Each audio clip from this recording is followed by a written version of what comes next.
आज की वीडियो हमारी है जर्नल एंट्रीज पे। जर्नल एंट्रीज पे बच्चे ऑलमोस्ट कंफ्यूज रहते हैं, क्या डेबिट करना है, क्या क्रेडिट करना है। तो here is a shortcut. We know there are 5 types of accounts. पहला है हमारा एसेट्स, दूसरा एक्सपेंसेस, तीसरा liability, then capital and last is income. और एसेट्स के एग्जाम्पल्स हैं cash balance, bank balance, bills receivable, debtors, stock, furniture, land and building, plant and machinery, goodwill, trademark etcetera. Simple सी technique है। Assets मेरे बढ़ेंगे तो debit, assets कम होंगे तो क्रेडिट। नेक्स्ट अकाउंट है हमारा एक्सपेंसेस। एक्सपेंसेस का मीन्स होता है कि जो हम कॉस्ट इनकर कर रहे हैं किसी प्रोडक्ट को सेल आउट करने के लिए और अपनी रेवेन्यू जनरेट करने के लिए, तो उस चीज को हम क्या बोलते हैं, एक्सपेंसेस। और एक्सपेंसेस के एग्जांपल्स हैं salaries, wages, depreciation, insurance, rent, electricity etcetera. Expenses के लिए जब एक्सपेंसेस हमारे बढ़ेंगे तो हम उसको डेबिट करेंगे और जब कम होंगे तो हम उसको क्रेडिट करेंगे। Next account is liability. Liability means एक रिस्पॉन्सिबिलिटी जो बिजनेस को, आउटसाइडर्स को पे करना है। Types of liabilities are creditors, bank overdraft, bills payable, outstanding expenses, loan. Rules for liability, अगर मेरी लायबिलिटी डिक्रीज हो रही है तो हम डेबिट में डालेंगे और अगर हमारी लायबिलिटी इंक्रीज हो रही है तो हम उसे क्रेडिट में डालेंगे। बिजनेस की अर्निंग को हम इनकम बोलते हैं और इनकम के एग्जांपल्स हो गए मेरे rent received, salary received, commission received. Rule है जब भी मेरी इनकम डिक्रीज होगी तो it will go in debit side और जैसे ही मेरी इनकम इंक्रीज होगी तो उसको हम क्रेडिट साइड पे शो करेंगे। Next account is capital.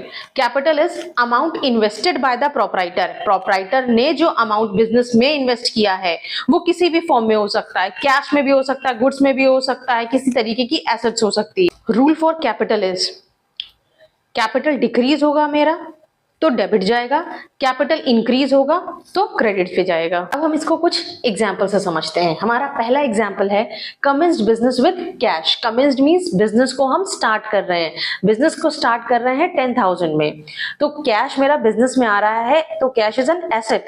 Asset जब इंक्रीज होती है तो वो कहाँ जाएगी, डेबिट में। तो हमने क्या किया, कैश अकाउंट डेबिट 10,000 से। कैपिटल मेरी लायबिलिटी, तो कैपिटल मेरी क्या किस तरीके से कर रहे हैं, कैपिटल मेरी इंक्रीज हो रही है तो वो किधर जाएगी, क्रेडिट में। तो एंट्री क्या बनी, cash account debit to capital account. Next entry is withdrew cash for business from bank ₹2000। अब देखो यहाँ पे दो अकाउंट्स आ रहे हैं, एक कैश और बैंक। कैश भी मेरा एसेट है, बैंक भी एसेट है। जब मेरा एसेट इंक्रीज होगा it is recorded in debit side.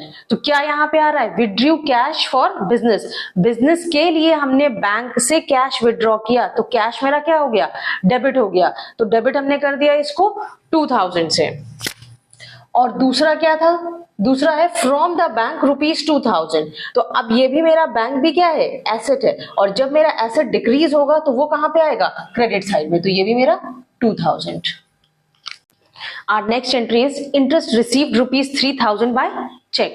दो चीजें आ रही हैं, एक इंटरेस्ट रिसीव्ड, दूसरा चेक। इंटरेस्ट रिसीव्ड क्या होता है, हमारी इनकम। इनकम जब इंक्रीज हो रही है, रिसीव मतलब क्या हो रहा है, मिल रहा है। इनकम जब हमें मिल रही है यानी इंक्रीज हो रही है वो किधर जाती है, क्रेडिट साइड पे। तो हमने यहाँ क्या लिखा, टू इंटरेस्ट अकाउंट 3000। और कैसे रिसीव कर रहे हैं, चेक से। चेक यानी बैंक, बैंक मींस एसेट। और एसेट जब मेरी इंक्रीज होती है तो वो क्या होती है, डेबिट। तो एंट्री क्या हुई, bank account debit to interest account. Paid rent ₹5000 in cash.